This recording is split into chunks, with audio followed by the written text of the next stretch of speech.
The candle had burned down to nothing by the time Maisie realized she was in the wrong corridor. She stood frozen in the dim hallway, her breath caught somewhere between her ribs, a heavy wooden bucket hanging from each hand. The water inside had gone cold during her walk from the kitchens, cold enough that the chill had worked its way through her rough-spun sleeves and into her bones. The corridor around her was not the servants' passage she used every morning. The stones here were darker, older, carved with symbols she didn't recognize. Torches burned low in iron brackets along the walls, their light the color of old honey, casting long shadows that stretched and trembled like living things. She had taken the wrong turn at the second staircase. She knew it the moment she looked up and saw the tapestries. They were enormous, floor to ceiling, depicting wolves mid-leap against a blood-red sky. Their eyes had been stitched in gold thread, and in the torchlight, they seemed to follow her. Maisie had worked in Ashenvale Keep for 2 years. She had scrubbed floors in the Great Hall, carried linens to the guest chambers, hauled ash from the fireplaces every winter morning. But she had never been on this floor.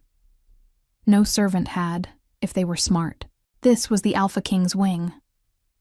She turned around immediately, water sloshing in the buckets, soaking through her worn leather boots.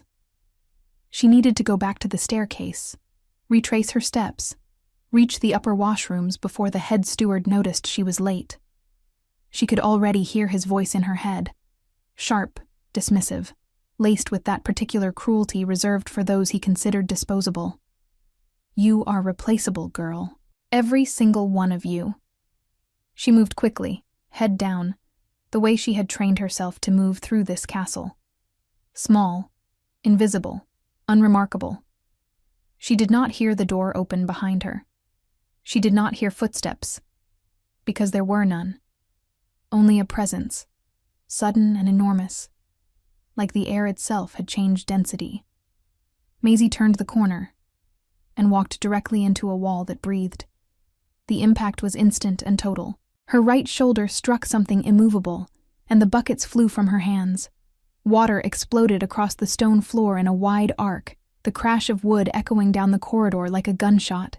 She stumbled backward, her boots sliding on the wet stone, and would have fallen entirely if a hand had not closed around her arm.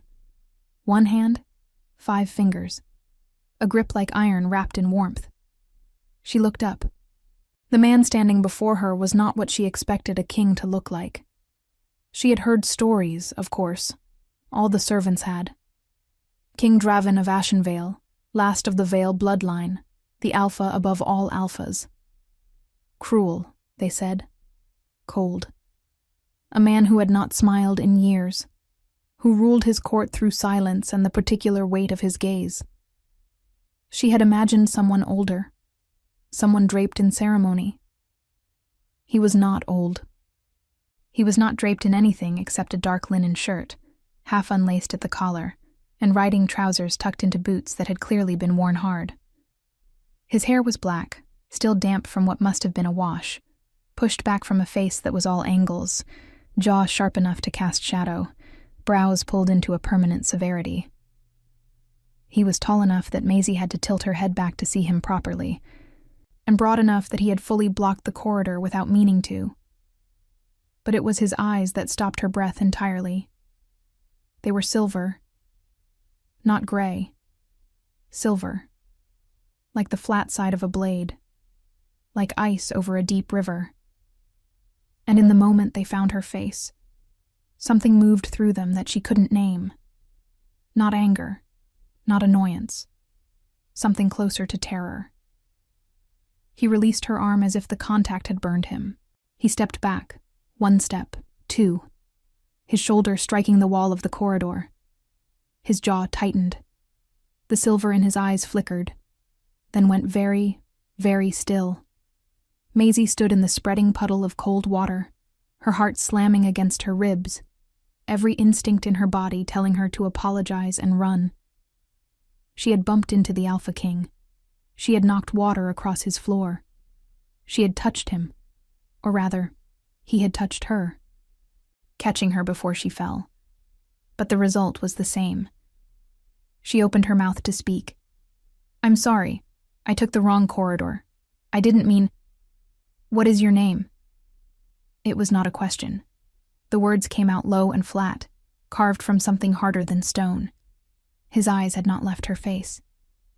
He wasn't looking at her the way powerful men usually looked at servants, through them, past them, as if the space they occupied was simply furniture. He was looking at her, directly, intently, as if she had just done something irreversible, and he was still deciding whether to believe it. Maisie swallowed. Maisie, Your Grace. I work in the upper household. I took the wrong staircase. I'll clean this up immediately. Maisie. He said her name the way someone says a word in a foreign language for the first time. Carefully, as if testing its weight. Yes, Your Grace. He looked at the water on the floor. He looked at the overturned buckets. He looked at her hands, rough and reddened from years of cold water and lye soap. Then he looked at her face again, and something in his expression shifted. The severity didn't disappear, but beneath it, unmistakably, something cracked. Leave the buckets, he said. Go back to your corridor. She blinked. Yes, of course. She bent to retrieve the buckets anyway, because leaving a mess in the king's wing was not something she could explain to the steward. Her hands were trembling slightly as she reached for the nearest handle. I said leave them. His voice had dropped another register. She straightened immediately, leaving the buckets where they lay. Yes, Your Grace. She walked away quickly, her wet boots squeaking softly against the stone, the torchlight throwing her shadow long and thin down the corridor ahead of her. She did not look back. If she had, she would have seen him still standing in the same place, his back against the wall, one hand raised slightly, the hand that had caught her arm, staring at his own palm as though something had been written there that he didn't know how to read. She was late to the washrooms, and the steward noticed. His name was Aldrich, and he wore his authority the way some men wear a good coat, constantly, and with the sole intention of making others feel underdressed. He was waiting at the top of the servants' stair with his arms folded and his thin mouth already shaped around a reprimand. You're 12 minutes late, girl. And where are the buckets? Do you know what those cost? I'm sorry, Maisie said. She had learned, long ago, that the fastest way through one of Aldrich's lectures was complete surrender. I took the wrong staircase. It won't happen again. It had better not. He looked her over with the particular displeasure of a man who expected nothing and was still disappointed. You smell of cold water. Change your apron and get to work. She nodded, moved past him, and let the familiar rhythm of the morning swallow her. There were floors to scrub, fireplaces to clean, fresh linens to carry from the laundry to the upper guest rooms, where 3 of the lesser lords had arrived the day before for the king's quarterly assembly. The work was heavy and relentless, and Maisie moved through it with the practiced efficiency of someone who had learned that the best kind of invisibility was usefulness. By mid-morning, her hands had stopped trembling. By midday, she had almost convinced herself that the encounter in the corridor had been nothing. A stumble. A moment. Already forgotten by everyone involved. Then she heard the other maids talking in the linen room. There were 2 of them. Petra, who had been at Ashenvale for 6 years and knew every piece of gossip the castle had ever produced. And Nell, who was younger and listened to Petra with the wide-eyed devotion of a student before a master. Say it happened to his father too, Petra was saying. Her voice dropped to the particular register of someone sharing something forbidden. The curse. They say it's been on the Vielle line for 3 generations. The Alpha King can't choose his mate. The bond is forced. First skin contact with an unbonded woman, and it's done. He's bound to her whether he wants to be or not. Nell's eyes went wide. That's why he never lets anyone near him.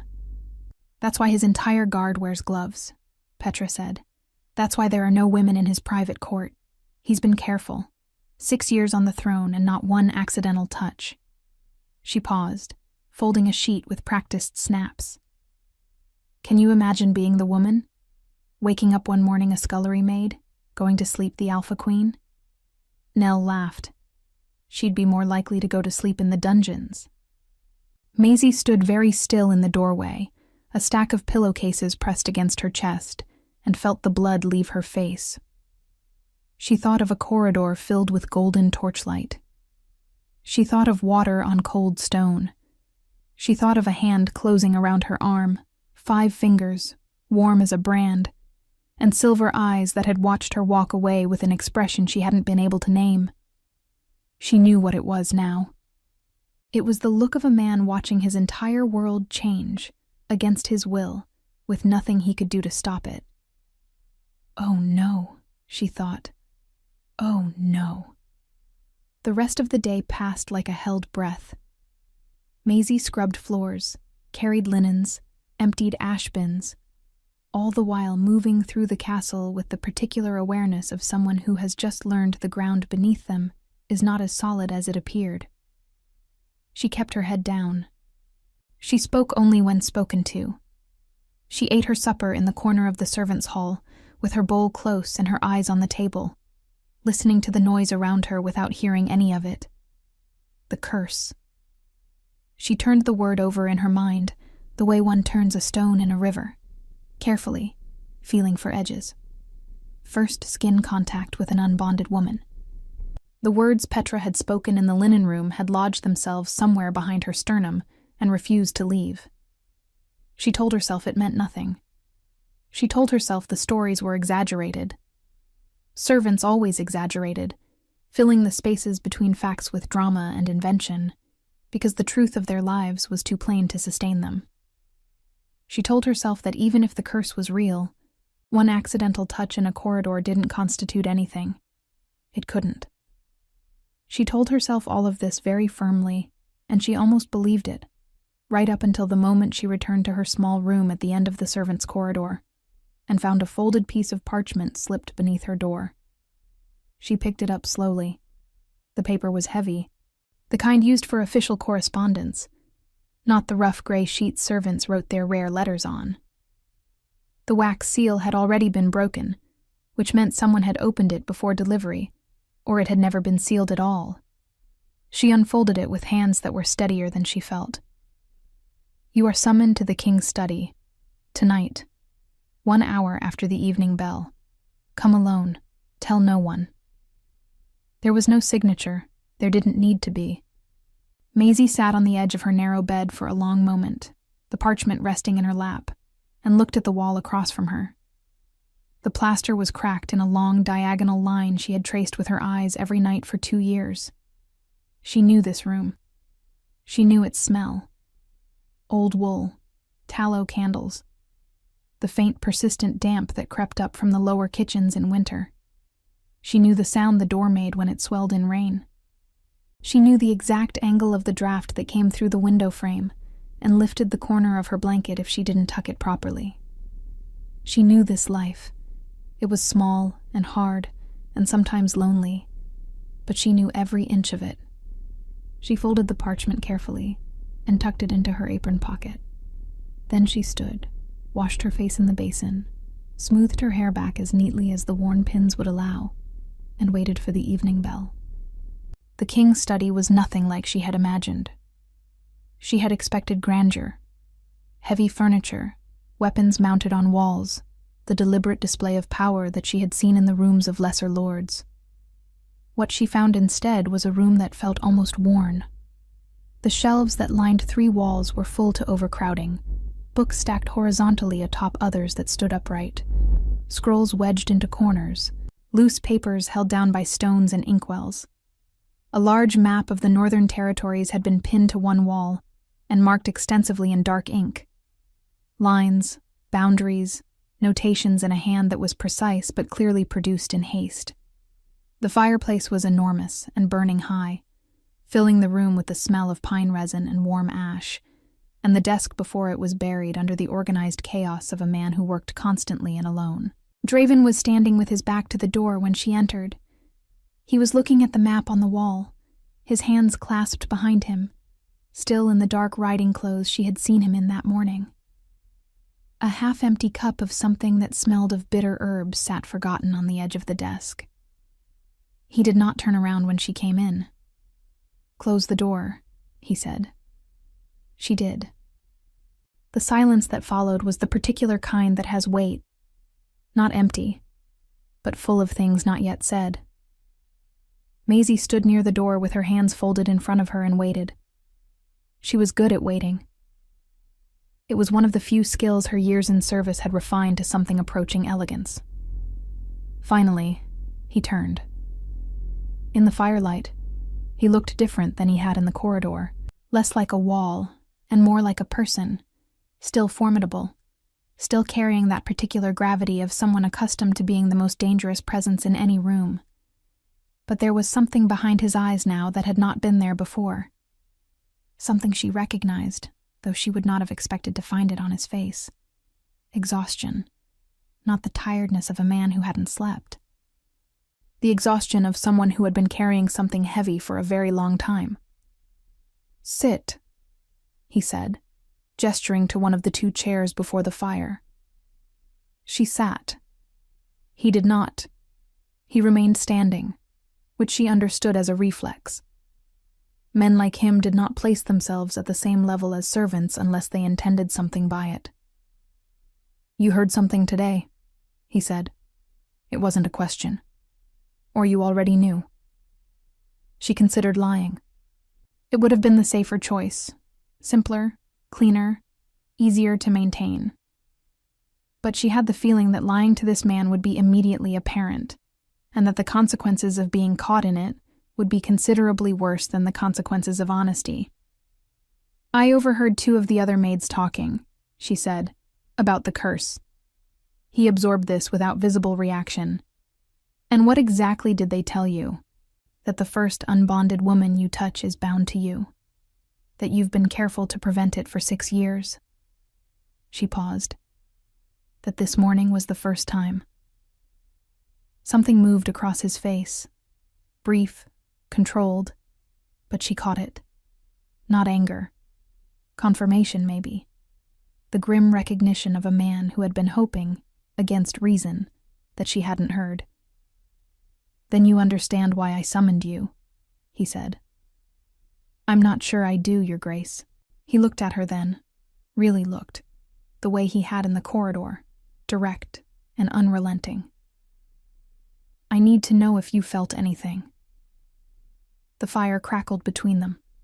Somewhere deep in the keep, a dog barked once and went quiet. Maisie thought of the moment his hand had closed around her arm. She thought of the warmth of it. Too warm. Not natural warmth, but something else.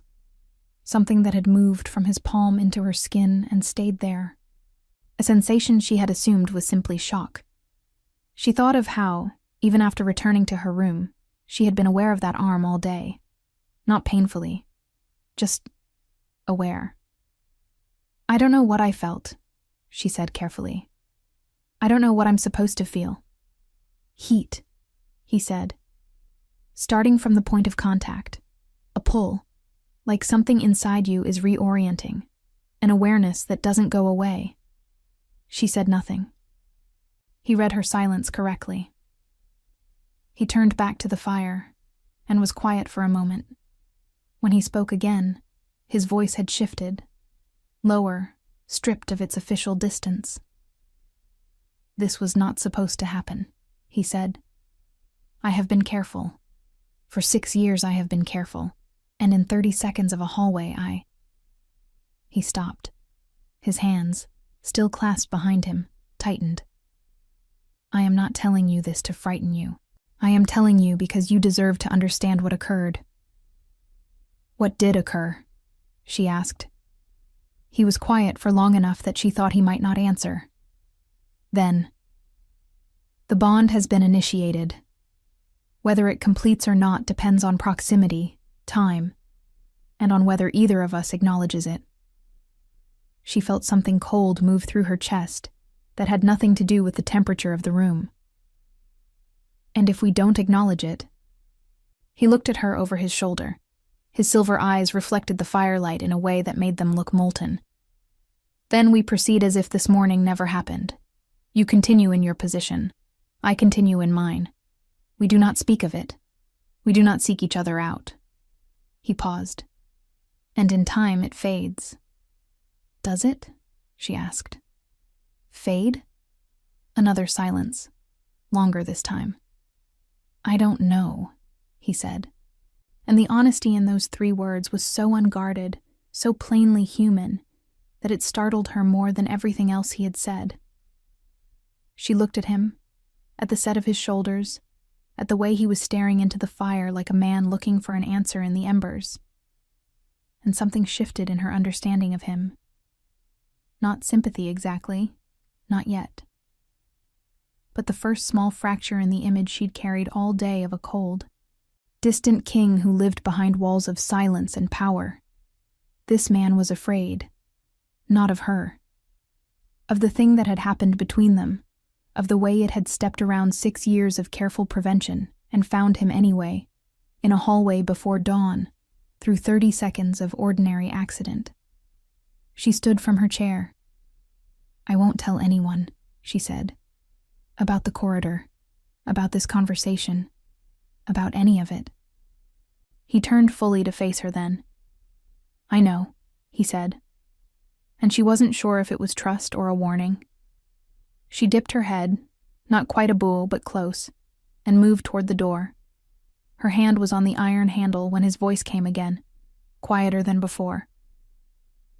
Maisie. She stopped. Be careful where you walk in the mornings. She didn't turn around. But something in her chest, that warmth that had been there since the corridor, that awareness that hadn't faded no matter what she told herself, shifted, just slightly, into something that felt almost like recognition. She opened the door and stepped into the cold of the corridor, and behind her, the fire burned on without witness. She did not sleep well that night, and 3 floors above her, neither did he. The assembly began 2 days later. Maisie knew about it the way servants always knew about things, not through announcement or invitation, but through the sudden multiplication of work. Extra fires to be laid in the great hall, additional place settings to be polished and arranged. The guest corridors needed fresh rushes, the chandeliers needed new candles, and every surface that a lord's eye might fall upon needed to shine with the kind of cleanliness that suggested the keep ran itself through sheer dignity rather than the labor of 30 underpaid hands. She worked. She kept her head down. She did not take the wrong staircase. The lords arrived throughout the morning. She heard them from the courtyard windows as she passed. The clatter of hooves on stone. The bark of men accustomed to being received. She caught glimpses through the narrow windows. Heavy cloaks trimmed with fur, war horses steaming in the cold air. Banners she didn't know the names of snapping in the gray wind. 3 lords had already been in residence. By midday, there were 7 more, and with them came their households. Additional guards, personal attendants, a few advisors in traveling robes smelling of horse and pine sap. The keep swelled with unfamiliar faces, and Maisie moved through them all like water through stone. Present, purposeful, invisible. It was during the second fire-laying of the afternoon that she met Bryn. He was leaning against the wall outside the 3rd guest chamber when she arrived with her ash bucket and kindling, arms folded, watching the corridor with the particular alertness of a man paid to notice things. He was perhaps 30, lean and angular, with a scar that ran from his left eyebrow to his cheekbone, and eyes the color of winter bark. Brown, so dark, it read almost black.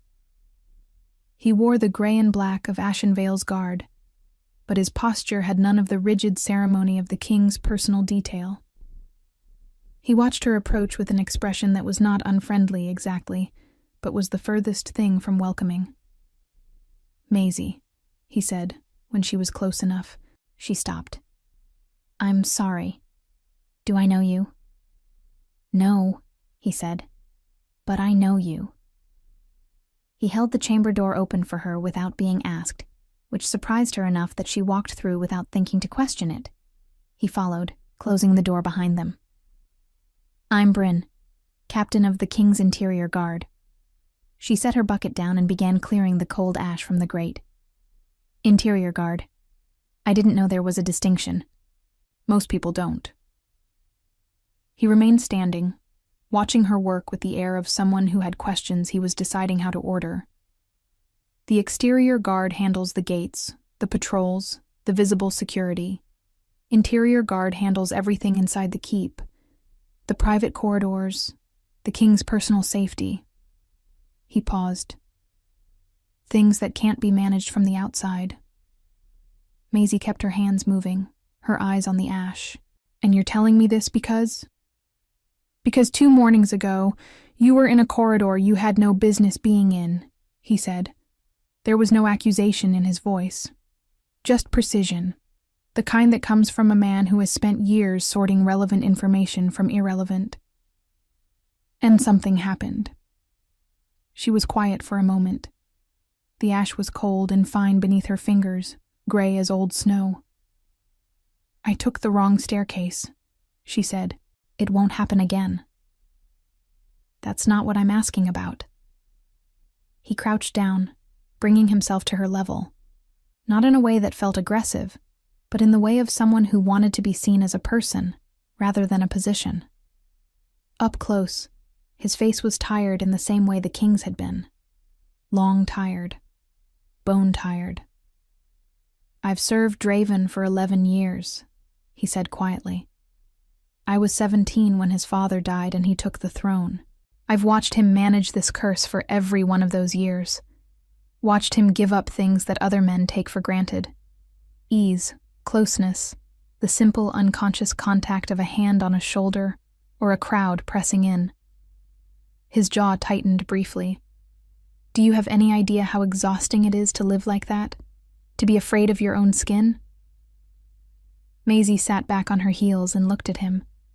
"Why are you telling me this?" "Because I need to know what you're going to do with it."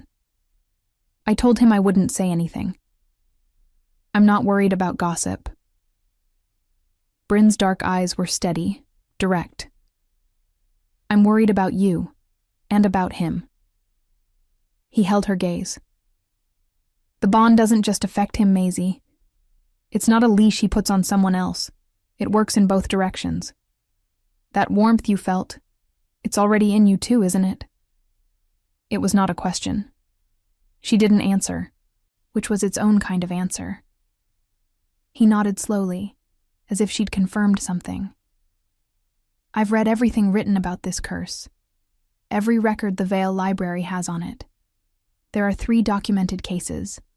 His father, his grandfather, and a great-uncle." He stood, brushing ash dust from his knee. In every case, ignoring the bond didn't make it fade. It made it intensify. Slowly, over weeks, but it built. And the longer it was denied, the more pain it caused. Not physical pain. Worse. She looked up at him. "What kind of worse?" "The kind that makes a person feel like they're disappearing," he said simply. "Like the part of you that recognizes itself is getting quieter." He picked up her ash bucket and held it out to her. "I'm not telling you to do anything. I'm not asking you to make a choice you haven't been offered. I'm telling you the truth because you deserve to have it, and because I suspect no one else in this keep is going to give it to you." She took the bucket from him. "Does he know you're talking to me?" "No." "Would he be angry if he did?" Bryn almost smiled. Not quite, but the scar near his eye shifted in a way that suggested the possibility existed. "Furiously," he said. He'd consider it interference. "And you're doing it anyway." "I've been interfering in his decisions for 11 years, he said. "He knows it. He hates it. He trusts me completely." He moved to the door. "Finish the fire. The evening assembly starts soon, and Aldrich will notice if the chamber's cold." He opened the door and paused, one hand on the frame, not looking back at her. "He's not what people say he is," Bryn said. "He's not cold. He's careful. There's a difference." Then he was gone, and the door swung softly shut behind him, and Maisie sat alone in the quiet room with ash on her hands and the weight of everything unsaid pressing against her ribs. The assembly that evening shook the great hall with the kind of noise that reminded Maisie why she preferred the upper corridors. She was passing through with a tray of fresh candles when she heard it, a voice, louder than the others, carrying through the partially open door of the hall with the unmistakable confidence of a man who expected rooms to rearrange themselves around his opinions. 6 years without an heir. 6 years. And the other packs grow restless, Draven. You cannot rule Ashenvale forever on reputation alone. She paused outside the door. She knew she shouldn't. She moved the candles slightly in her hands, adjusting the weight, and listened. The matter of succession is mine to determine. Draven's voice, lower, quieter, but with a density to it that made the louder man's bluster sound thin by comparison. "It's the pack's to determine," the other man said. "You are an Alpha King, not a solitary wolf. Your line must continue. Choose a mate from among the high-born women presented to you.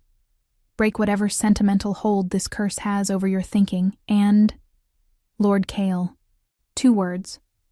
The room went noticeably quieter. "I will not discuss this tonight." A pause. Then Lord Kale's voice again, still pushing, though more carefully now. "There are those who wonder if you even want to break it. Silence. The kind of silence that has teeth." Maisie moved away from the door before she could hear anything more, walking quickly down the corridor, her tray of candles steady in her hands, despite the fact that everything inside her was anything but. She had heard enough. Lord Kale, whoever he was pressing Draven on succession, on a mate, on the curse.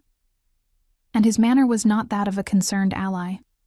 It had the texture of something more calculated, more patient. She was still thinking about it when she turned into the back passage near the kitchens and nearly walked into Nell, who grabbed her arm with the frantic grip of someone who had been waiting. "Maisie, where have you been? Aldrich is looking for you." "I was delivering candles. He wants you specifically. Something about the king's private corridor." Nell's eyes were wide, her voice hushed with the thrilled anxiety of someone adjacent to trouble. "They say one of the Lord's attendants found the abandoned buckets this morning, the ones from 2 days ago. Aldrich is furious. He thinks you left them there deliberately." Maisie closed her eyes briefly. The buckets. She had forgotten entirely about the buckets.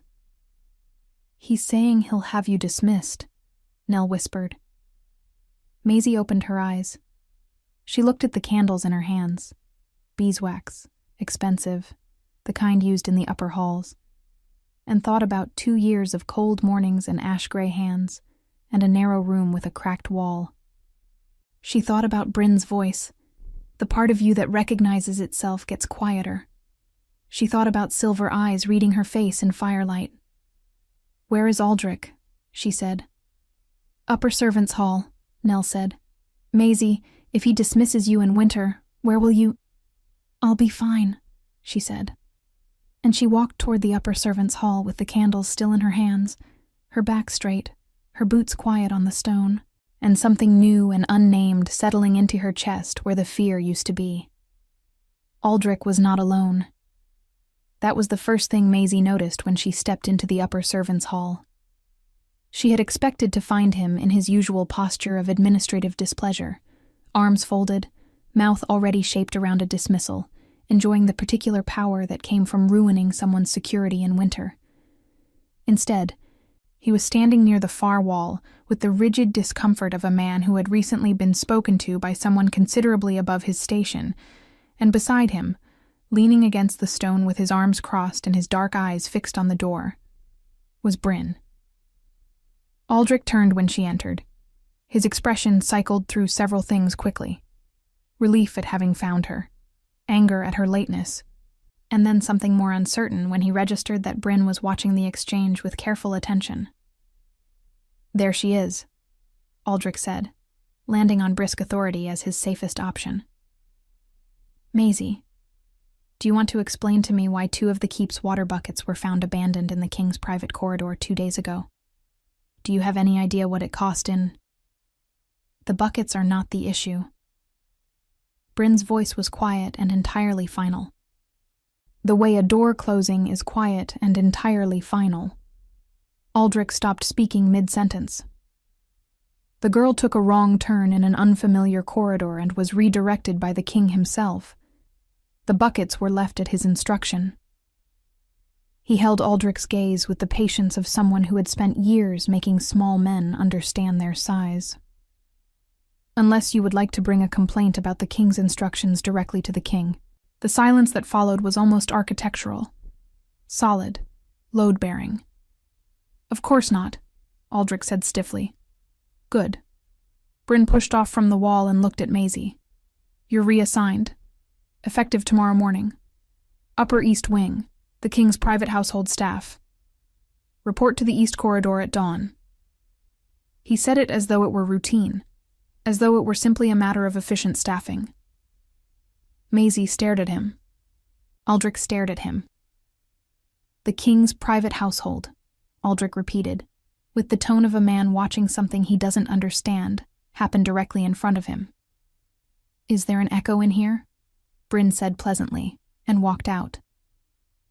Maisie stood in the middle of the room with the beeswax candles still in her hands, while Aldrich looked at her with the expression of a man reassessing every assumption he had made about a piece of furniture that had just stood up and introduced itself. She set the candles carefully on the nearest table, dipped her head to him in the habit of years, and followed Bryn into the corridor. She caught up with him at the staircase. You can't do that, she said, keeping her voice low. I just did, he said, taking the stairs without slowing. Bryn. She followed him up, her voice sharp now, in a way it rarely was. I don't want a position I didn't earn. And I certainly don't want one that puts me closer to a situation that both the king and I agreed to leave alone. Bryn stopped on the landing and turned to face her. In the stairwell light, he looked tired and completely unsurprised by her objection. Do you think I did this without his knowledge? She paused. He requested it this morning, Bryn said. Before the assembly, before Cale started his performance in the Great Hall. He watched her take that in. He didn't tell me why. He didn't need to. I know him well enough to understand that he wants you somewhere he can... He chose the word carefully. Account for. Account for, she repeated. Keep safe, Bryn said more quietly. That's what it means, when it comes from him. She looked at the stairs above them, the corridor beyond, the east wing, 1 floor below the AlphaKing's private chambers. She thought of what Bryn had told her earlier.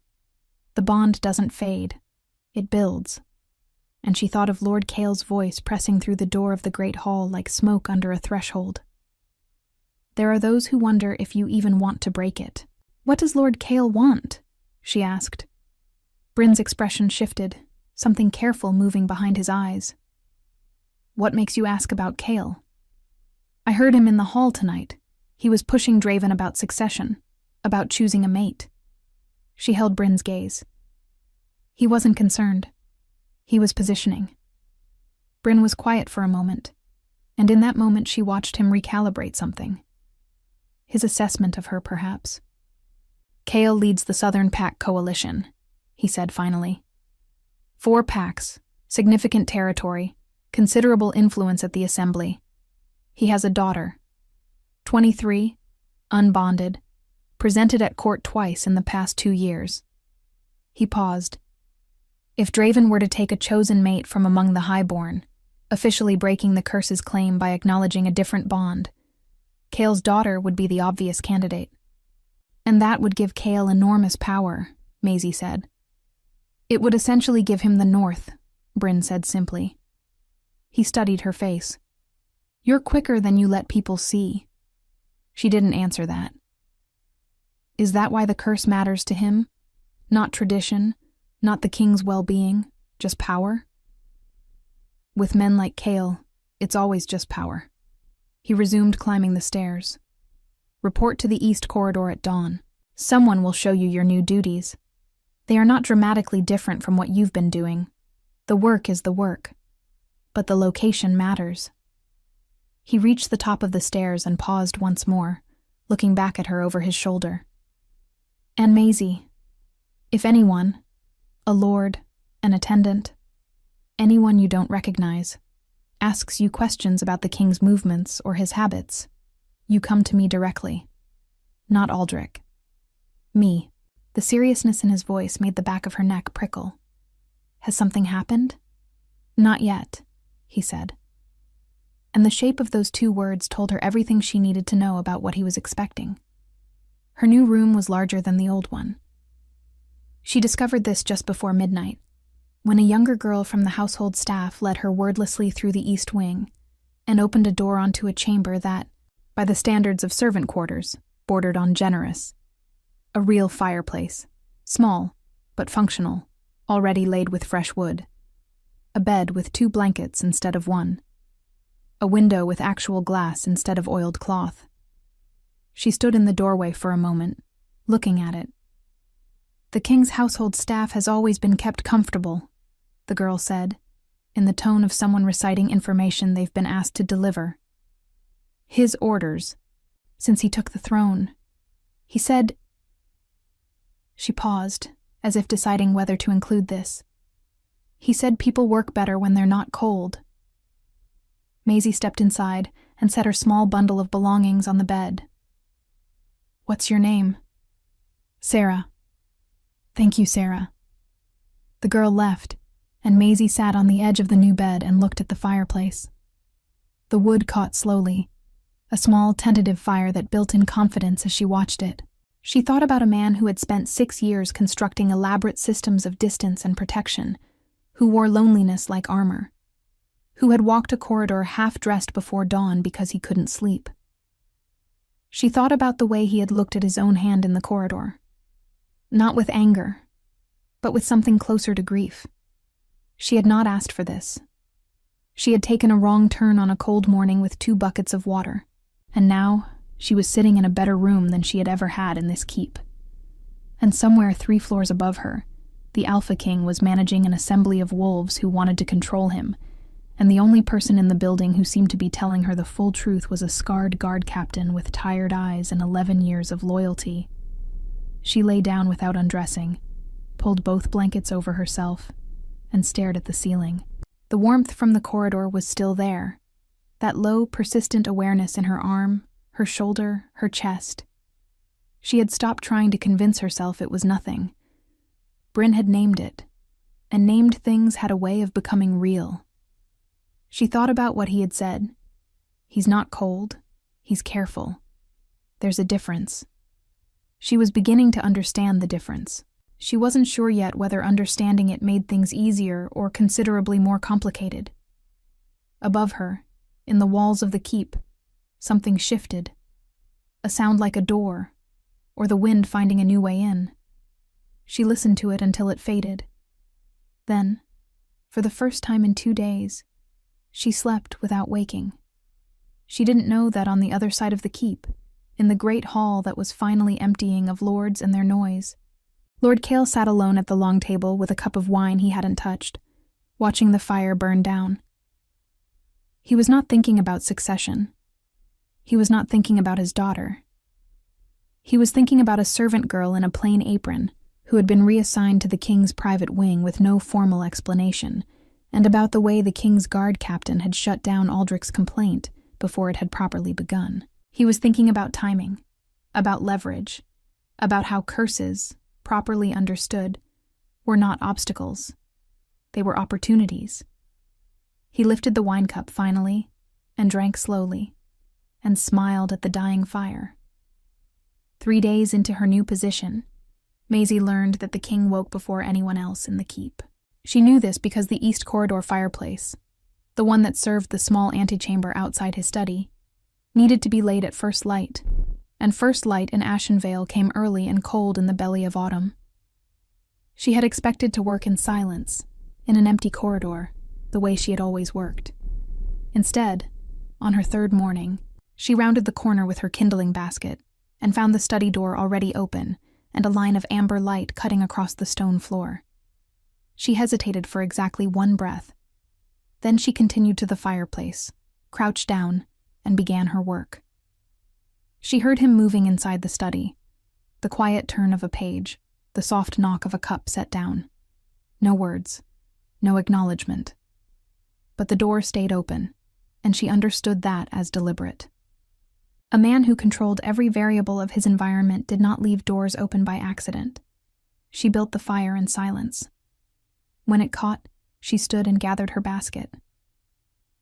"There's a report on the eastern border settlements." His voice came from inside the study, conversational in tone, not raised to carry, as if she were simply present, as if this were ordinary. 3 villages have stopped sending their quarterly assessment. The writers I sent came back with nothing useful. She stood in the corridor with her basket and looked at the open door. A test, perhaps.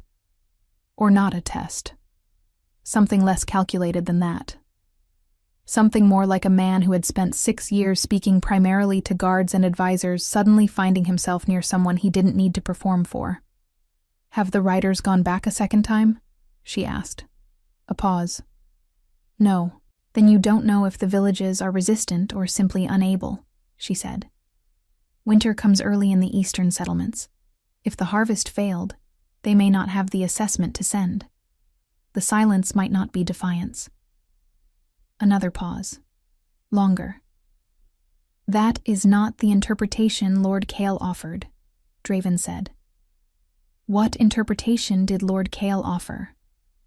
"That it is organized resistance, that the eastern villages are aligning with a rival pack from across the border mountains." His voice was even, giving nothing away. He suggested a show of force would resolve the ambiguity. Maisie thought of 3 villages going quiet in the first cold weeks of autumn. She thought of failed harvests and hungry winters, and the particular silence of people who had nothing left to give. A show of force against villages that may simply be starving would resolve the ambiguity, she agreed. But not in the way Lord Kale described. The fire she had built crackled softly behind her. From inside the study, nothing moved for a long moment. Then, "You can go, Maisie." She went. But at the end of the corridor she paused just briefly and looked back at the line of amber light still falling across the floor from the open door. It was still there when she turned the corner.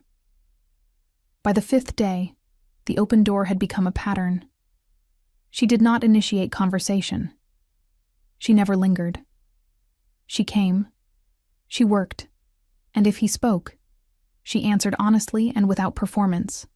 And then she left. It was the most peculiar routine she had ever been part of. Not quite friendship, not quite anything with a name. But it had a texture to it that she was beginning to recognize.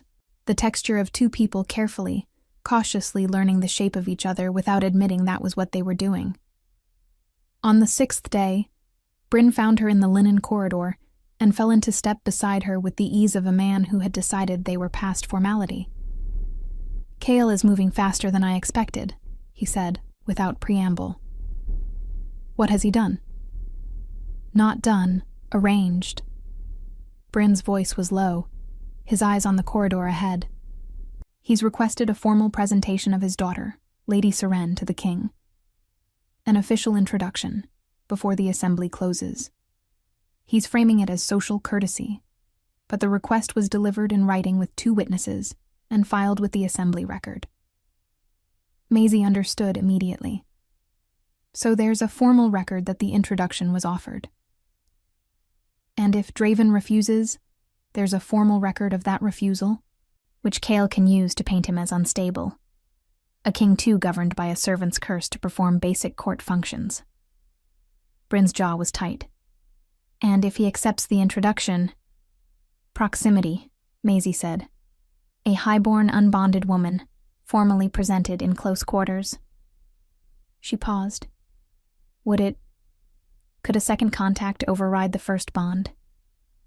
Bryn was quiet for a moment that told her he had thought about this at length. The historical records are not consistent on that point, he said carefully. There is one account, the great-uncle's case, where a second contact appeared to create a competing claim. The result was described as... He paused again, choosing the word.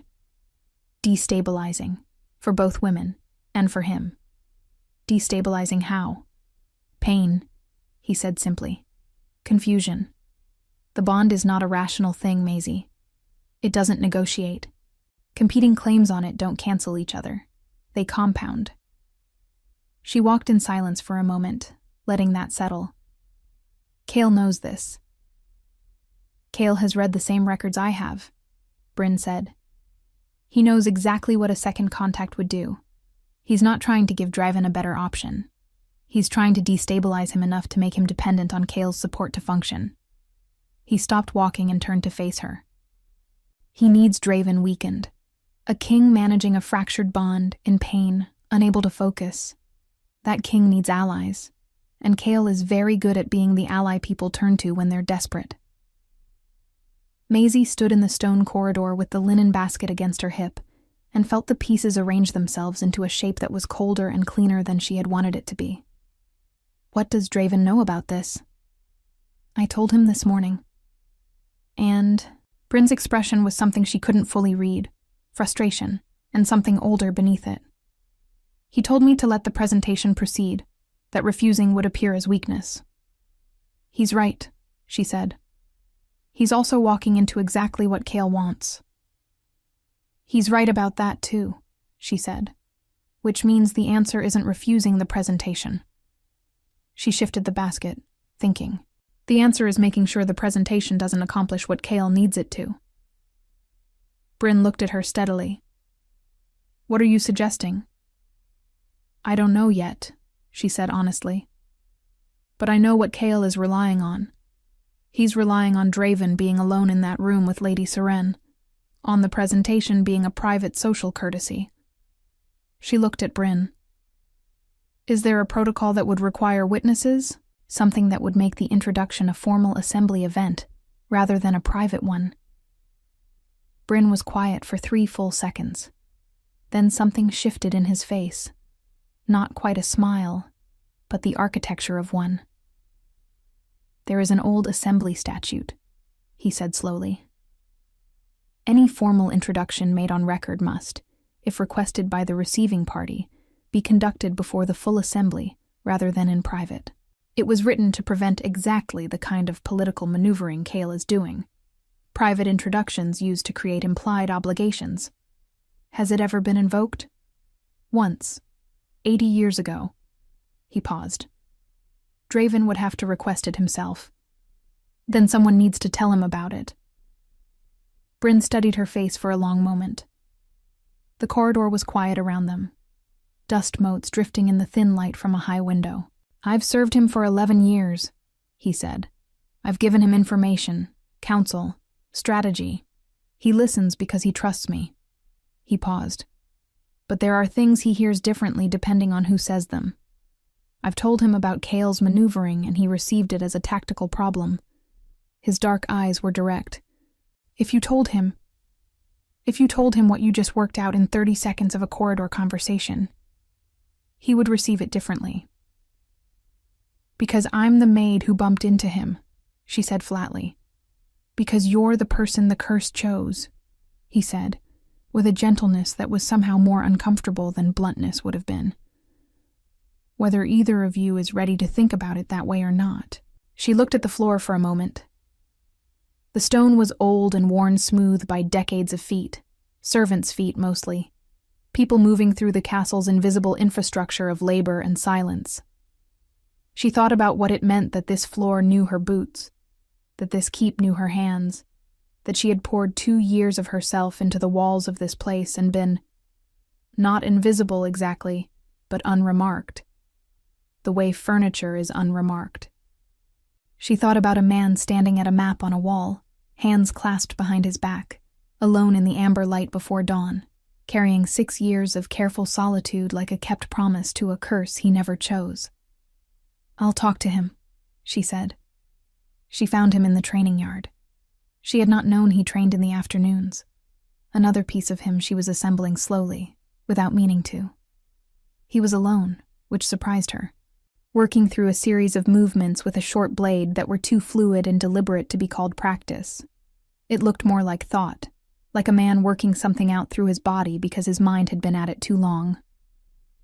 She waited at the yard's edge, her hands folded, until he noticed her.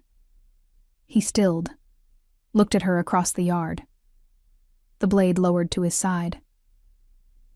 "The assembly statute," she said, when she had crossed to a distance where she didn't need to raise her voice. "Article 11, if Bryn remembers it correctly. Any formally recorded introduction, if requested by the receiving party, must be conducted before the full assembly." He looked at her steadily. "You've been talking to Bryn." "He told me about Kale's presentation request. I worked out the rest." She held his gaze. "Kale needs you alone with Lady Seren. He needs privacy and proximity and no witnesses. The statute removes all three." Draven was quiet. The yard around them smelled of cold earth and iron, the training post behind him worn to pale wood where the bark had been struck away. His hair was pushed back from his face, and there was a focused stillness about him that she was beginning to recognize as what he looked like when he was listening, really listening, not performing attention. "If I invoke the statute," he said slowly, "Kale will know I anticipated his strategy." "Yes," she said. "He'll look for another approach." "Yes," she said again. "But it won't be this one, and it won't catch you unprepared." She paused. "He's counting on you being too proud to protect yourself, Your Grace. Too conscious of how protection looks to a court full of people watching for weakness." Something moved in his silver eyes, swift and sharp, and then carefully smoothed. "And you think I should care more about the outcome than the appearance?" "I think," she said carefully, "that a man who has managed a curse for 6 years through sheer discipline has already proven he isn't weak. Invoking an 80-year-old statute to ensure a fair proceeding doesn't change that." She held his gaze. "It just means Kale doesn't win this round." The wind moved through the training yard, lifting dead leaves from the corners and scattering them across the cold earth between them. Draven looked at her for a long moment. The way he had looked at her in the corridor, in the study, in the firelit room where he had told her the truth, without dressing it up. As if she were something real, he was still learning how to account for. "You could have sent Bryn with this," he said quietly. "I know," she said. He looked at the blade in his hand. Then he looked back at her. "Thank you, Maisie." It was 2 words, plain and direct, with none of the distance of rank wrapped around them. She nodded, turned, and walked back toward the keep's east entrance. Behind her, she heard the resumption of movement, the quiet, deliberate sounds of a man returning to his practice. But she had the distinct feeling, as she pushed open the heavy door and stepped into the warmth of the corridor, that the movements were different now, less like thinking, more like something that had been resolved. That night, the assembly record was quietly amended. The introduction of Lady Seren would proceed before the full assembly, per Article 11, at the receiving party's request. In the Great Hall, Lord Kale read the amendment twice. Then he set it down on the table with a deliberateness that his attendant, watching from across the room, recognized as the particular stillness of a man who has just been outmaneuvered and is deciding what to do about it. He was not finished. Not remotely. But for the first time since arriving at Ashenvale, he was no longer certain of the shape of the obstacle in front of him. The formal presentation of Lady Seren took place on the 8th day of the assembly, before every lord, every advisor, and every witness Ashenvale's great hall could hold. Kale had dressed his daughter carefully. She was beautiful in the way that deliberate things are beautiful. Composed, polished, every detail considered. She stood before the assembly with her hands folded and her chin level. And if she understood that she was being used as a piece in her father's game, she gave no sign of it. Draven received her introduction from his chair at the head of the hall with the full court watching. He was formal, correct, and kept exactly the distance that protocol required.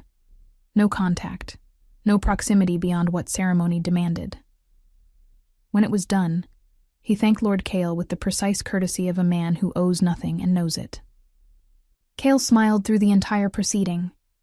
Maisie watched from the upper corridor, through the narrow gallery that overlooked the hall, and she watched Kale's smile and understood it was not the smile of a defeated man. She found Bryn before the hall had finished emptying. "He has something else," she said. Bryn's face told her he already knew. "One of my men intercepted a letter this morning. Kale has been corresponding with a faction in the eastern settlements, the ones that stopped sending assessment. He's been telling them the king intends to send soldiers, stoking the resistance deliberately." His voice was low and controlled. He manufactured the border problem. He needed a crisis that would require military response and make Draven look like an aggressor to his own people. Maisie felt the cold clarity of it settle through her. If the eastern villages believe the king is coming to punish them, they'll fight back. And if they fight back, Draven looks like a tyrant, Bryn said. Kale steps in as mediator. The Southern Coalition gains territory and legitimacy, and the Alpha King loses both. He looked at her steadily. "We have the letter, but Kale has allies in the Assembly who would dispute its authenticity. It's not enough on its own.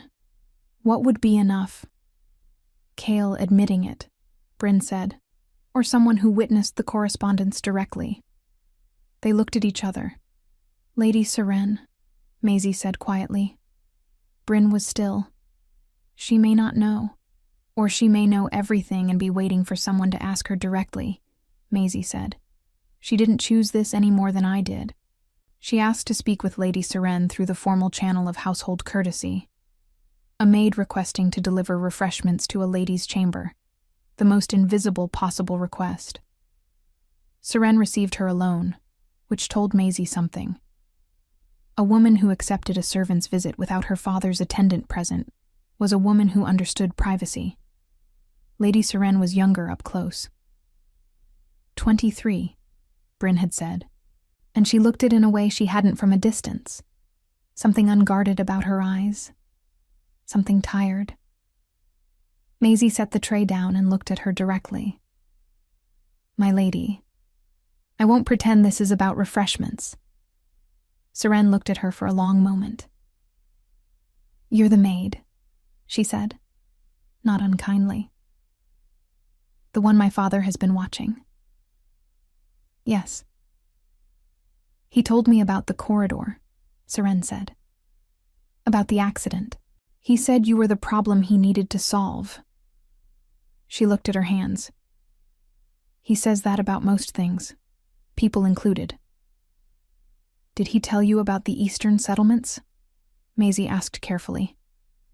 The change in Seren's face was small, but complete. A tightening around the eyes.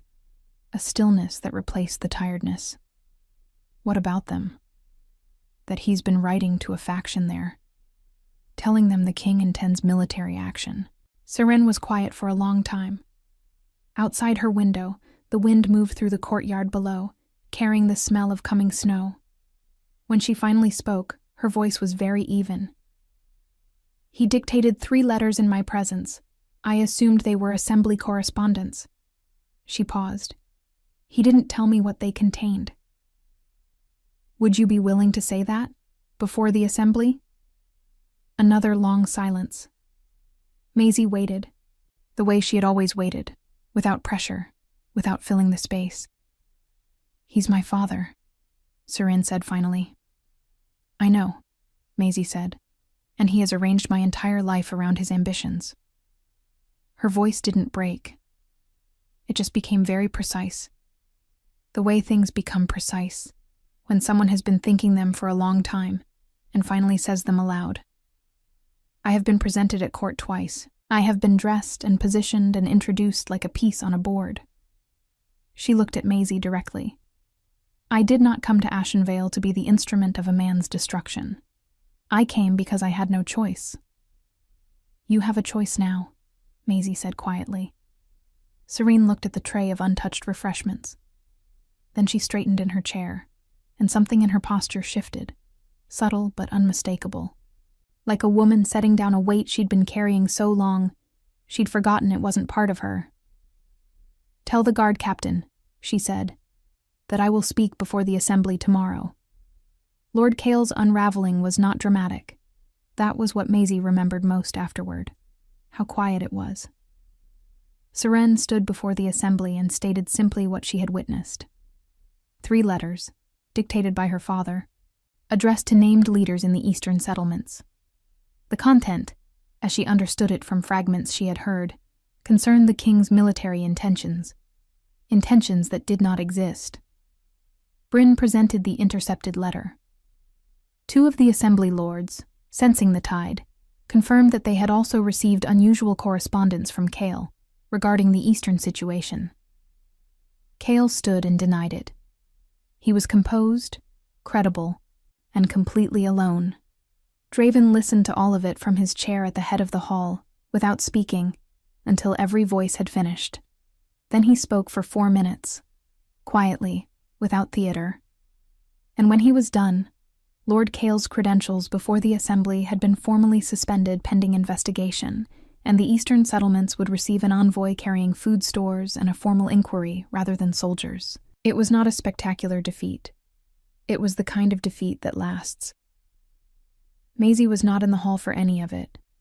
She heard the account from Bryn that evening, in the east corridor outside the study, while the keep settled into the particular quiet of a place where something large has just shifted back into alignment. Kale will be escorted from Ashenvale tomorrow, Bryn said.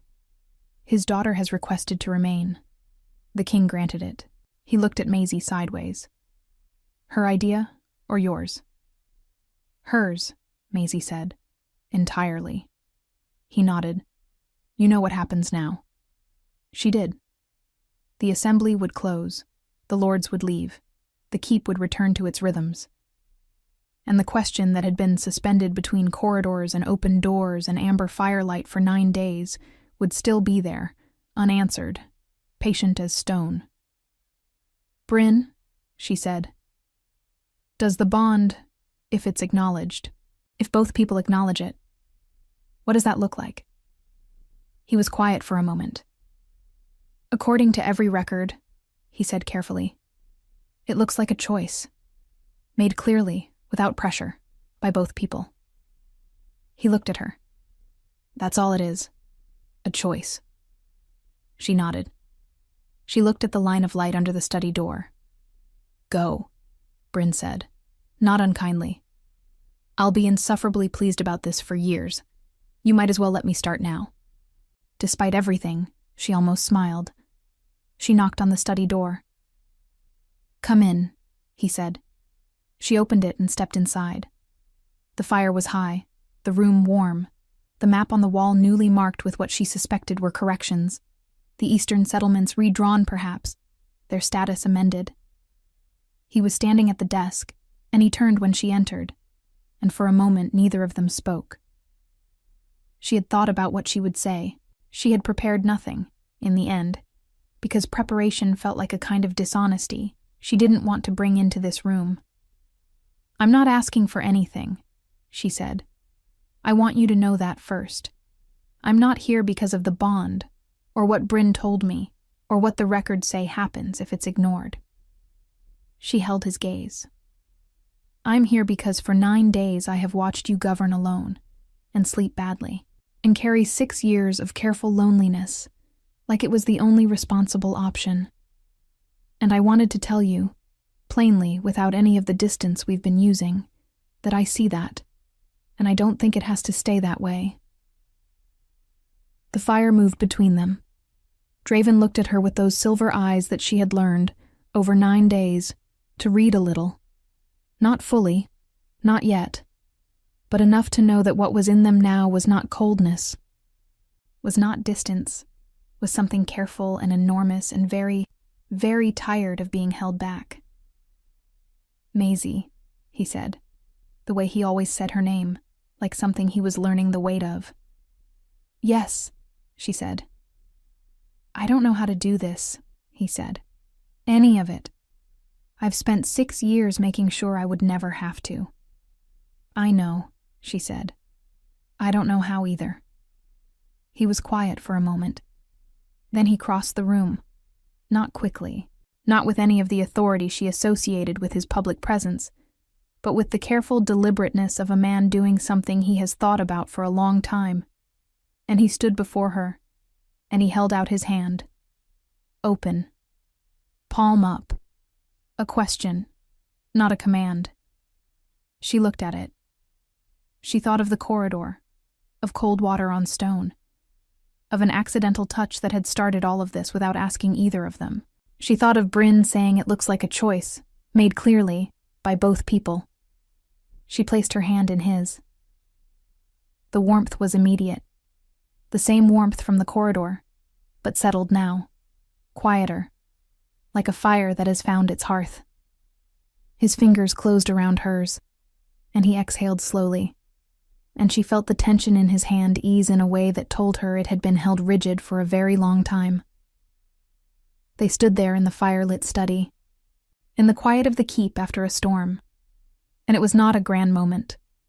It was not ceremony or declaration. It was simply two people deciding, at the same time, that the wall between them had served its purpose and could come down. The assembly closed 3 days later. The lords departed in a long procession of horses and banners and cold morning breath. Lady Seren remained at Ashenvale, welcomed into the household with a quiet dignity that suited her, and in the months that followed she became something none of Cale's arrangements had ever allowed her to be. Simply herself, in a place where that was enough. Lord Cale was investigated by the Southern Coalition's own council and found to have acted without their sanction. He lost his seat on the coalition and retired to his estate, where he lived out his remaining years in the comfortable obscurity of a man whose ambitions had finally outrun his judgment. The eastern settlements received their envoy. The harvest had indeed failed, partially, and the assessment had been impossible, not defiance but desperation. Grain stores were sent before the first heavy snow, and when spring came, 3 villages sent a delegation to Ashenvale, with the assessment owed and a letter of gratitude addressed personally to the king. Draven read the letter twice. Maisie, sitting across from him in the study with a mending basket she had brought, because she could now simply be present in that room without ceremony, watched his face as he read it. She saw something move through his expression, brief and unguarded, the kind of thing he was only beginning to allow himself. She looked back at her mending and said nothing. But she was smiling. Bryn, who had appeared in the doorway to deliver a report and witnessed the exchange, withdrew quietly and went back to his corridor with the deeply satisfied expression of a man who has been right about something for 11 years and is finally being proven so. The bond completed itself not in any single dramatic moment, but in the accumulation of ordinary ones. In the mornings, when she laid the east corridor fire, and the study door was open, and the sound of his work carried quietly into the hallway. In the evenings, when he asked her thoughts on things, governance, people, the small injustices embedded in the keep's daily workings, and listened to her answers with the full weight of his attention. In the weeks and months of learning each other's silences, which ones meant thinking, and which ones meant tired, and which ones simply meant present, which is its own language, spoken only between people who have decided to stay. He never became easy. He was always more gravity than lightness, more careful than spontaneous. The severity did not disappear. It simply revealed itself, over time, as the shape his care took, the way he checked the household staff's quarters in winter to ensure the fireplaces were laid, the way he remembered names, the way he listened. She did not become someone else. She remained practical, plain-spoken, quicker than she let people see. She remained the person who had walked a wrong corridor on a cold morning and stumbled into something irreversible, and had chosen, when the choice was finally clearly offered not to walk away from it. The curse, the scholars noted when they updated the Vial family records years later, had not been broken. It had, for the first time in 3 generations, been something the old texts had never accounted for. It had been chosen. And in the keep of Ashenvale, in a study that always smelled of pine resin and old ink, a door remained open. Not because someone had forgotten to close it, but because finally, there was no longer any reason to.